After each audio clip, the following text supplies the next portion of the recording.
The tax filing deadline is almost here, so before you sign that form, you want to make sure you know about all the possible deductions you could be taking. Join me now as part of our Write It Off or Nice Try segment presented by H&R Block is Dan Geltrude, the founder and CEO of Geltrude and Company. Let's start here, Dan.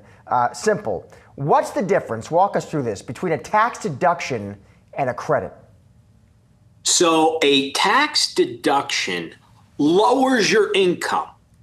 A tax credit actually lowers your tax bill dollar for dollar. So for example, if you have a $100 tax deduction, you lower your income by $100. But if you have a $100 tax credit, you actually lower the tax by $100. So a tax credit is much better than a tax deduction. A big headline from last year, Dan, was the boost to the SALT reduction cap. How do taxpayers, they're listening right now, how do they know, Dan, if they should be taking these SALT deductions?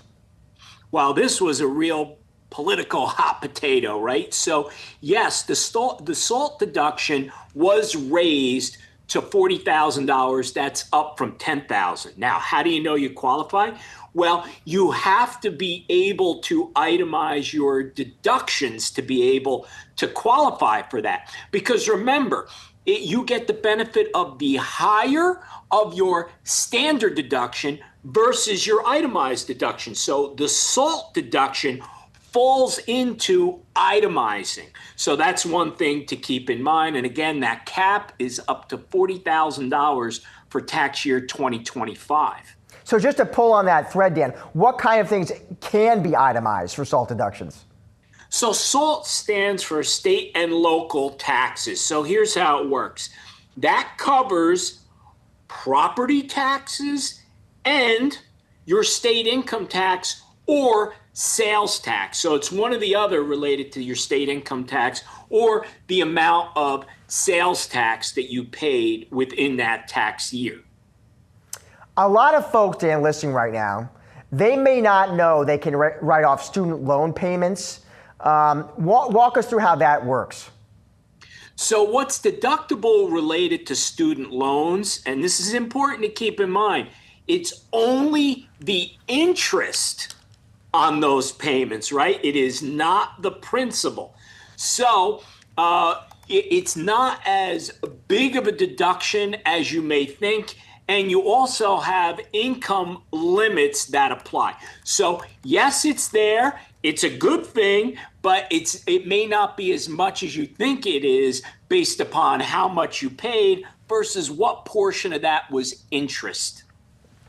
For sports bettors out there, I'm sure we got plenty listening right now, Dan, can gambling losses offer a tax break?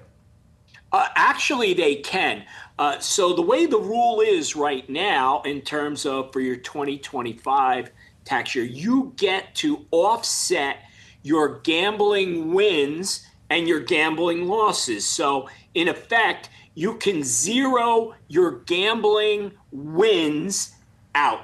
However, going into next year, or meaning next tax year, meaning 2026, that gets limited to only 90% of your losses are allowed. So you could actually end up with a situation where you've made no money, but you still owe tax. What about dividends that are reinvested, Dan? Can you write that off? Well, the big question there is related to whether the reinvestment of dividends can be deducted. So reinvested dividends are not deductible. Now, people think, well, I didn't get any cash, so why should I have to pay any tax on it? Well, they're still considered earnings, and what they do is so you pay tax on those reinvested dividends, but what they do is they increase your cost basis so that when you sell those investments, it does lower your capital gains. Dan, as always, great to have you on the show. Thank you.